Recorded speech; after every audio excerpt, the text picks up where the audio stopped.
Dear hopefuls, happy Thursday. I'm so glad that you guys agreed on the only wanting to do things because you really want to do them. I think it's so important to do the things that you love doing. For example, I get paid to coach softball. I would do softball for free, but I am lucky enough to get paid for it. That is the stuff that you should be looking for in your life, for sure. Huge advocate for the doing what you love to do thing. And I really admire all the hard work you guys say that you put into your stuff, the studying and the staying up late and the working really hard to achieve those grades that you want and those outcomes that you hope to achieve. When I was doing school stuff, I was not that person. I am the epitome of skating by. Raquel, I'm that person that was in your class that would do nothing all class but dub around, and I would still get passing grades. I would still get those marks to pass or do well or still be near the top of my class. Like in my high school, granted there were only 135 of us that graduated,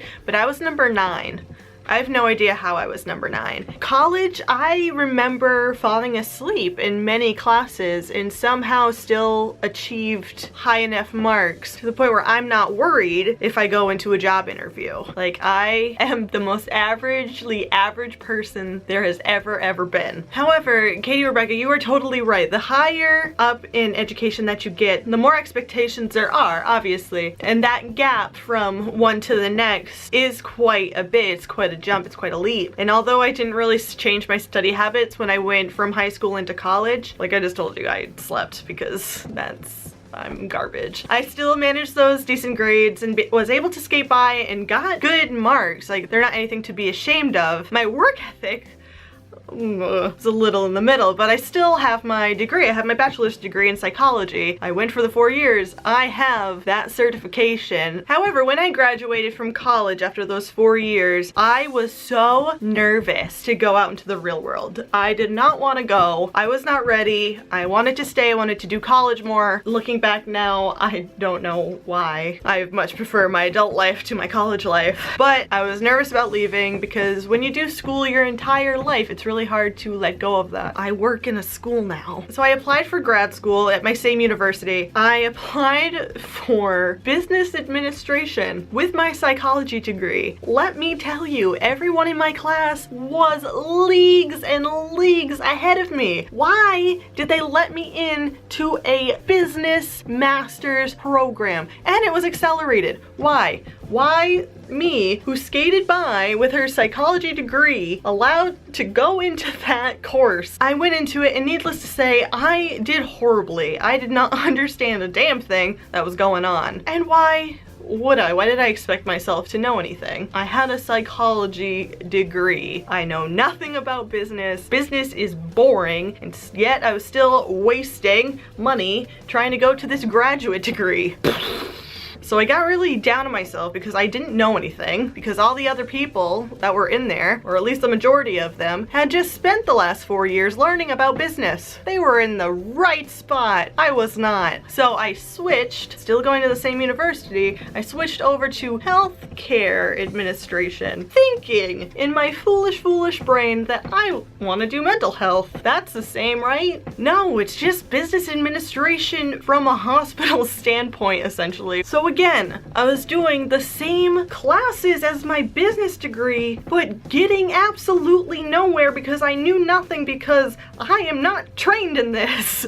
I have a psychology degree. I like the touchy-feely stuff. That's what I want. I don't want numbers. I don't want data. I don't want analysis. Boring. Don't want it. That's not for me. So I'm in these degree programs that I'm completely underqualified for. So I'm getting discouraged. I don't know any of the baseline stuff. My classmates know. So I am falling so far behind, and it makes me feel stupid, and I'm hating every single second of it. So I drop out of that course. So in my brain, I just keep wanting to go to school. I have a job at this point. I have the current job that I'm working at, and I decide that I want to get my master's in education. Why? Because I have a minor in education. You know what my minor is? It means I took 6 education classes. 6. Out of 4 years, that's 1 semester worth of classes. Just because I work in a school doesn't mean I want to be a teacher, is what I found out, because I was doing these online programs and I am not an online course person. I cannot focus. I need the people. I need the interaction. I need to feel like I'm going somewhere. I could never be someone to work from home. Not me. Remember, extrovert. I need my people. Oh, so I'm in this online graduate program for education and I'm falling further and further and further and further and further behind, and I'm getting discouraged,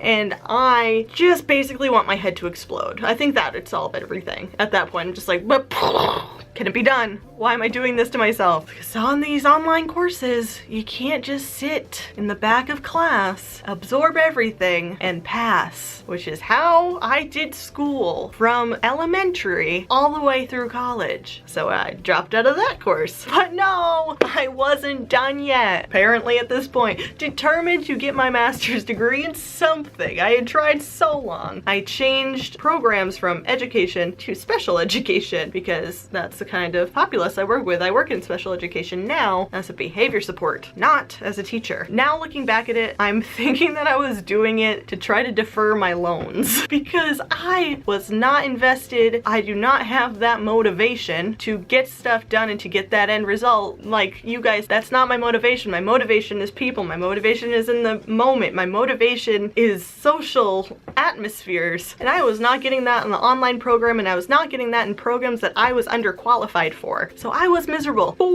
Four master's programs for me to realize that that is not for me.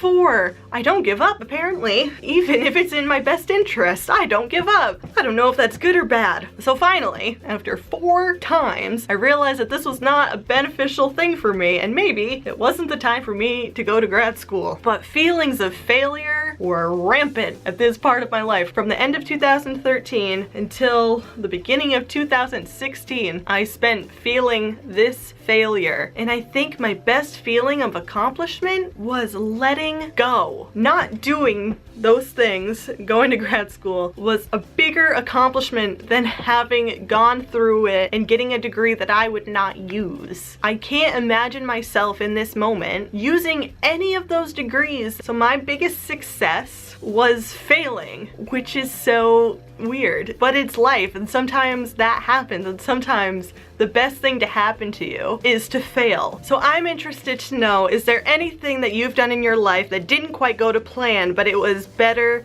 than if it had gone to plan? Thank you so much for watching. Give this video a thumbs up if you made it this far. Subscribe if you haven't already, and I will meet you back here next Thursday. And screen side note, I am traveling next week. Next Thursday at this time, I'll be watching Harry Potter and the Cursed Child. So I'm leaving Saturday, flying on an airplane, headed to England. I won't be back until the 19th of March. My plan is to record the entire time that I'm there, so I'm hoping that my video gets uploaded. I am going to be attempting to vlog my entire trip, and I'm going to try to update regularly while I'm gone. If you're interested in watching my vlogs, you can go to my main channel, check it out, subscribe, get updates, and see what I'm doing while I'm away. I think that's all. Awesome. Bye guys!